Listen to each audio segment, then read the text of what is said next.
Maybe you were a person that wasn't very religious at all. And you were living life like the rest of your extended family. But something came in your heart and you said, you know what? I'm going to take this guidance seriously. I don't know how it happened. Maybe Allah made it happen through some YouTube video or a friend or however it happened. But you decided to make a change for the better in your life. And when you start changing the behavior in your life, the first people to see a change in you will be your own family. They will notice it. They will notice that you're not the same anymore. You don't talk the same, you don't act the same, you don't go to the same places, you don't even have the same friends anymore. And this necessarily happens. When you take a turn towards Islam, necessarily you start losing friends.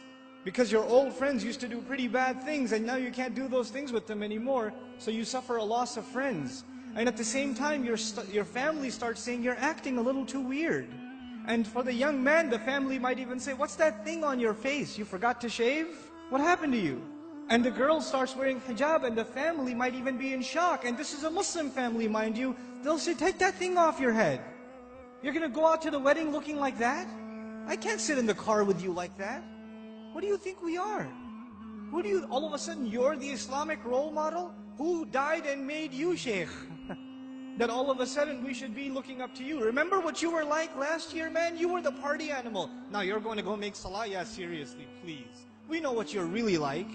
In other words, not only have you lost your friends, from your family you get the nastiest kinds of sarcasm and criticism. All the time, all the time. Every chance they get, they say something to you.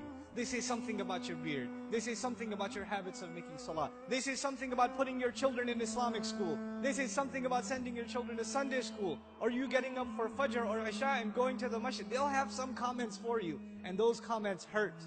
They burn pretty good. This happens to young men in the audience, where their parents start telling them to stop hanging out with their other Muslim friends. Don't go to the masjid, don't waste your time. I wallahi myself know of stories where the father found out that in between classes, the son used to, because his classes were 3-4 hours apart, in between classes he used to go to the masjid to pray dhuhr and just study at the masjid. Instead of studying at the library where there's plenty of things to look at, might as well go make salah and pray in the masjid. I'll be safer that way. Dad finds out. You're becoming an extremist, son. And what is the extremism in the eye of the father? That the boy is making salah in the masjid. That's extremism for him. SubhanAllah.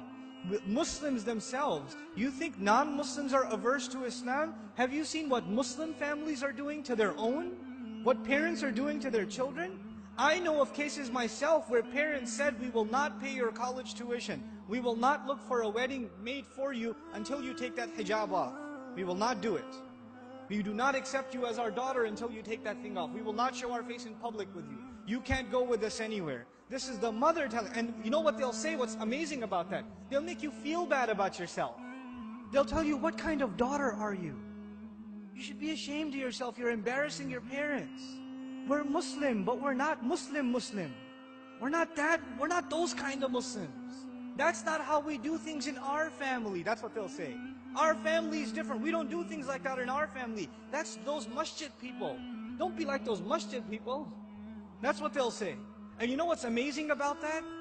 If you look at a portrait of your great-grandparents from back in the day, good old great-grandpa's got a big old beard and you can't even see grandma's face. So who's being true to the family and who's an embarrassment to the family? See, this is Muslim families today. And you're in the midst of all of this. And you know what happens? Because you've made a decision to turn towards Islam, if an enemy of Islam came to you and said, abandon your religion, you'd say, oh yeah? I'm going to be even more committed. You would become energized in your zeal for the religion when the enemy attacks Islam. We'd get even more fired up. Muslims get fired up in the craziest of ways. Somebody draws a cartoon about the Messenger ﷺ and Muslims go crazy and they'll burn some other guy's car up or break somebody else because they're really angry. But we get fired up when something happens, something questions the dignity of our religion, even if it makes sense or doesn't make sense. But when your own family comes and says, look, I love you, I'm worried about you, I don't want you to become this way. This is the way of the people who fail out of college, who don't have a career, who have miserable lives. I don't want you to fall into this extreme. Somebody is putting you under their influence, you need to get away from them. They see stuff on TV and they become paranoid. And you're in the middle of all of this. And it becomes hard to hold on to your religion in the middle of all of this. It becomes hard. Because it's not the enemy of Islam that's pulling you away. Who's pulling you away? Your own family, your own parents, your own husband, your own wife, your own brother, your own cousins, your own in-laws. They're the ones pulling you away. So how do you deal with that? The most inappropriate response to this pressure is anger. And you know what? That is the most common response too. Your parents start yelling at you for growing the beard, and you're a young, hot-blooded guy. What do? Oh yeah? It's the sunnah. You can't tell me what to do. You're following culture, and I'm trying to follow Islam. And you slam the door in their face. Way to go. Because that's what Allah wants you to do. Yell back at your parents. And they're just they're talking about your beard. What was Ibrahim's father talking about, alayhi salam? Was he talking about something small or something big? Go make sajda to idols, boy.